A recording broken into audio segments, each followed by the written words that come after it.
ஆயக்காரர் லிஸ்ட்டில் பிரச்சனை. படுபாவி ஆயக்காரர்னு நம்ம ஒரு குரூப்டா, நம்ம ஒரு கேங்கு, நம்ம அடையாளமே ஆயக்காரர் தான்.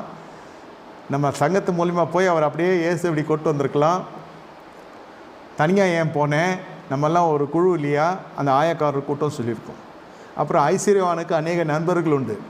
ஏன்பா நீ பார்க்கணுன்னு சொன்னால் நம்மக்கிட்ட சொன்னினாக்கா எல்லாம் சேர்ந்து போயிருக்கலாம், அந்த இயேசுவை போய் பார்த்துருக்கலாம். அதுக்கு முன்னாடி கமிட்டி போடுவோம், அது டேட் ஃபிக்ஸ் பண்ணுறதுக்குள்ள இயேசு வேறு ஊருக்கு போயிடுவார். இல்லை என்ன வேணால் நடக்கும் இவனுக்கு.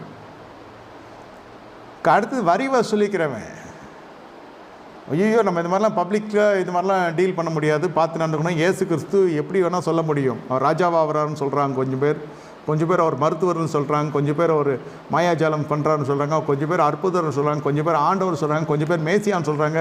அவரை பற்றி ஒரு கரெக்டான டெஃபினேஷனே கிடைக்க மாட்டேங்குது. ஜாக்கிரதையாரு கவர்மெண்ட் சர்வெண்ட்டு. இதெல்லாம் பார்த்துட்டு தான் அந்த மனுஷன் பார்த்து